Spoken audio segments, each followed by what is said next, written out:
ice in my veins. I've been driving this train, years in this lane, there's no stopping. Hi, I'm Lesia. I'm competing in the under 69s at Night of Champions. How I rearranged it to my own lane. Yeah, I got what it takes. Made lots of mistakes, taking shots, skipping breaks, feeling lost, feeling great, popping off, singing straight, never stop, never changed. All the squad here to play, and I've got something to say. I work hard each and every day. Oh, I'm a yapper, Jason. I want to get some yapping going, okay? Yeah. I won't stop till I make a change. I withdraw on the things I make. I turn flaws into flawless traits. I build tall, never capped in space. I won't stop till I hear him say. What's your name and who are you? My name's Alessia. Oh God, who am I? I don't know, I'm a powerlifter. I'm an audiologist. I think that's me in a nutshell. The 2-word answer. So, what got you into powerlifting? Oh God, how long do you have? So I kind of came from a background of I was really overweight. I was morbidly obese at one point. When I was a teenager, my mum passed away, and I kind of dealt with that through emotional eating. And at my heaviest, I got to over 100 kilos, and I then lost a lot of weight. I lost about 40 kilos in a really unhealthy way. I was eating like 1,200 calories a day and like training, 6, 7, 8 times a week kind of thing. And then I participated in a study at uni, and they were looking at the effects of diet breaks on resistance trained individuals and like how it affects their body composition and psychology. And in that study, I got given higher calories to eat during the day, and I ended up improving my body composition by quite a bit, and my metabolic rate ran up. And so through that, I kind of ended up ballooning out a little bit, but my lifting got really, really good. Like I was training squat, bench and dead without realizing that was powerlifting, until my friend's boyfriend at the time messaged me, and he was like, there's a whole sport dedicated to this. Here's my coach's Instagram. Go message him. And then I messaged Jackson, and I've been with him ever since. So, yeah. When was your first comp? February 2022, I think. Yeah. And that was petrifying. Like I was looking at some of the girls that were in my weight class at the time, and I was like, oh my God, like they're benching what I'm squatting. Like how is this even going to go? Like what was the point of me even doing this? But I ended up absolutely falling in love with it. So I've stuck with it ever since. And this is the longest hobby that I've ever had. How does powerlifting make you feel now in comparison to maybe when you got started in it? I think now I feel a lot more secure in myself and in my abilities. I think I was doing it before because like I wanted to like get good and like prove a point kind of thing, but now I feel like I'm doing it because I actually really enjoy it. Like through the kind of labor, I've ended up loving it. And so it makes me feel like I have like some sort of purpose. Like I'm going to the gym knowing that like, okay, I'm doing this work because it's going to give me this result, but I'm also really enjoying the process at the same time. And what's one thing that you know now that you maybe wish you could tell Alessia from 2 years ago getting into the sport, or even before that when she's gone through this weight loss journey? I think like you are going to make it, and it's going to be okay. And, everything that you do, every little brick is really important in, building a big kind of dream or goal, I suppose. Yeah. So talk to us about, you've obviously had a few things going in life that have been struggles. Mm-hmm. How have you gone and past that? How have you grown with that? How have you had the passion to still lift and go to uni and work and have so many things thrown your way? What's that story? What's going on there? Yeah, so I think like ultimately, so my nonna passed away the week of States last year, and like I already had my food prepped and I was already like midway through my water loading and stuff like that, and I remember my auntie saying, because it got to the point where she had just passed away, and I was like, do I even compete? Like I feel like I shouldn't. Do I do it? Like I'm already all the way through this prep. Like I've, cut so much weight already, like what do I do? And my auntie was like, life is for the living. and you've just got to keep going. Like, time does not stop. You know, if you've put all your love and energy and time into something, you know, you might as well see it through if you can, right? I was in a position where I could have just kept going, or I could have just stopped. And I think I would have been okay with either option. You know, I would have been able to just reflect and say, you know, like, this is the circumstance. It is what it is. But I made the decision to keep going, and I'm glad I did. I think Nonna would have really wanted me to. Oh God. She loved it. She loved my lifting and stuff, like whenever, oh God.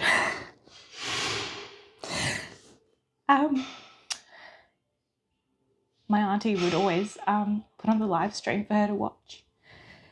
And I would always like show her like my videos and stuff, and she would always be so like scared for me, like, you have so much weight on your back, or you're holding on to so much, like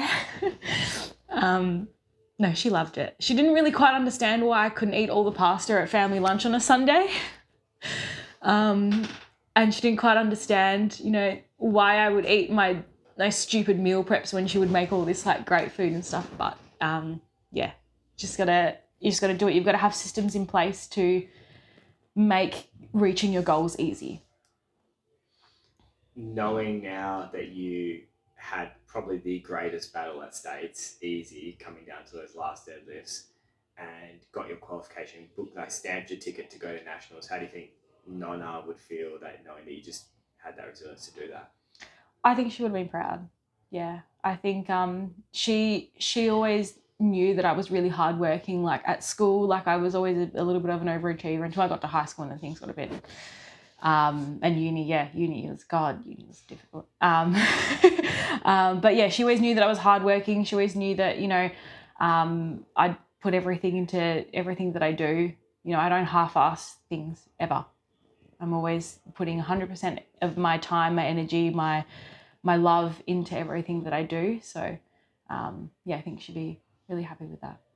That's such a good quality to have. Have you had role models that have kind of shaped your thought process and your drive to be that way? In terms of like powerlifting, I think definitely Jackson is 100%, you know, someone that I look up to. You know, he's been there, done that. You know, like he's where I want to be, and he's not even where he wants to be yet. You know what I mean? I think that's what kind of shapes someone to be a great athlete or a great, you know, person in their craft. You know, the want to grow and to keep going and to figure out ways to do things better and to progress yourself. I think that's what I really value, personal growth and progression. So I think he's definitely someone that I look up to in all respects. And what's been your most memorable moment in powerlifting? I think definitely my last deadlift at States. I had so many issues with my back, and I was so close to throwing in the towel so many times. Like, I had this recurrent back injury because, you know, maybe some technical problems, maybe some muscle weakness, who knows. Didn't really figure it out. We kind of just had to deal with it. And we eventually got through it, and I literally, like 2 weeks before States, I went to go pull 170 off the ground, and it absolutely busted my back. And then I was thinking, God, like, how am I going to get through States? And then I did it, and it was just a relief. And then my reaction, you've probably seen the video, I just like fell to the ground. I was like, fuck yes. That was just, a little personal win.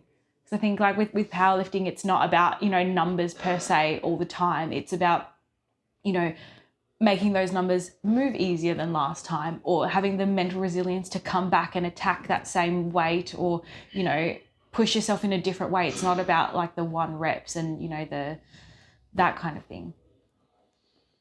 So what are your interests outside of just lifting and being an audiologist? Oh God. Lifting and being an audiologist takes up a lot of my time. Like, I'm working 8:30 to 5:30 pretty much every day, and then I'm lifting 2 or 3 hours a night. So that doesn't give me a whole lot of time to do very much else. And outside of that, I'm like doing my steps and stuff like that because, you know, wake up things. But I love socializing. I love my friends, you know. I'm an only child, so I really rely on my friends to, kind of give me that kind of sense of family in a way that I don't get from my family, because I've grown up with adults, right? Like, I was born a generation away from my parents. My parents are, in their 60s and 70s, and then I, am now in my mid-20s. Like, there's a whole skipped generation, I suppose. So all my cousins are a lot older, and my second cousins are like a lot younger. There's no one kind of my age. So I turn to my friends and I love them. Yeah. I've definitely seen your friends at meets, cheering from that front row. Yeah. It's been pretty crazy support. Yeah. What's the goals now for you over the next few years? Not just short term with NIDA Champions. What's going on beyond that?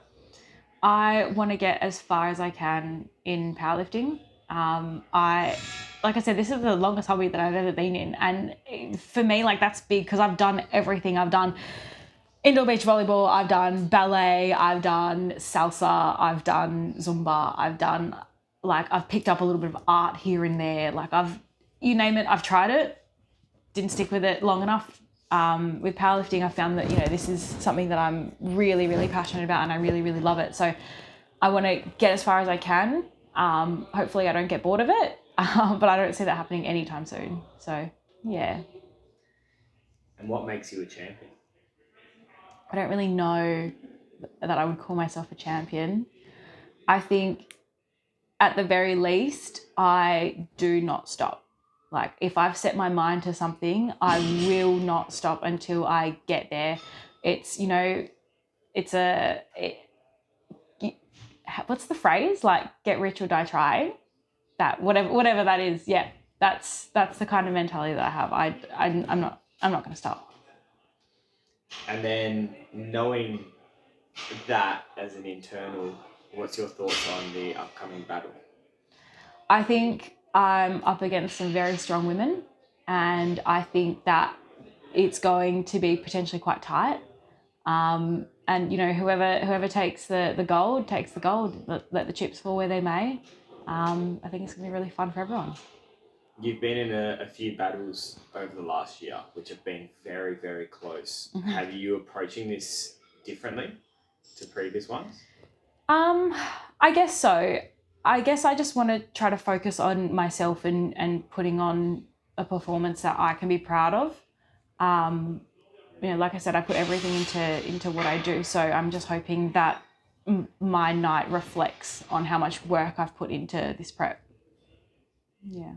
Does it kind of excite you to see the rising tide of this weight class? Yeah, I think there has been a lot of changes in the weight classes, especially for the women. There's a lot of, going up and going down. And I'm excited to see what will happen. I think, 69s are very stacked. Yeah. Any final words for your competitors or NIDA champions? Let's dance. That's it. Anything else, Chris? You want to do the invite question? What does it make? Like, how did it feel? Oh, yeah. Good.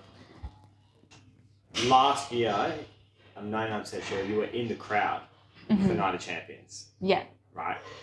How did it feel being in the crowd watching that event? Because it did feel so different. Mm-hmm. And then how did it feel to get an invite to NIDA Champions? Good question. I guess, I thought it was pretty interesting to watch everyone up there, because at that time, I was a baby in the sport. The numbers I'm pulling now, I wouldn't have ever thought I would ever even touch. And I thought it was so cool. I remember, I know that Jazz didn't make weight, but I remember watching her being like, damn, she's so strong. And now, we're at similar totals. So it makes me feel like I've definitely made some progression.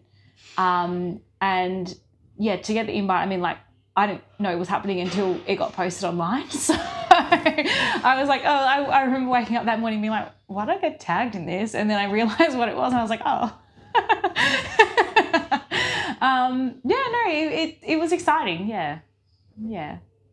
We like to keep people in the dark. Yeah, keep you on your toes. Some people in the dark. Yeah. Unless we needed they did nationals and I could get their photo from unbound. It's like, we'll keep you in the dark. Right? Yeah, For the okay, last you- bit. no, we're not telling you nothing. Let's talk about weight cut. Okay. Because that's probably going to be a question you're going to get fucking slammed with, right? Oh, You yeah. already do. Yeah. Talk to me about the potential strategies you have changed going into what we would call the third weight cut into this class. What have you learned, and what's your advice for those who are maybe looking at cutting a class and maybe not going about it the right way? I think my first bit of advice would be don't do it if you really, really don't want to do it.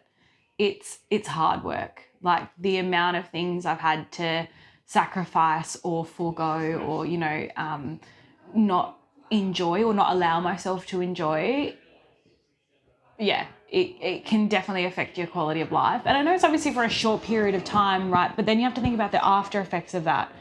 Like my cut from when I got back from Europe last year into States, I went from something like 86 kilos down to weighing in at 68.54, I think it was.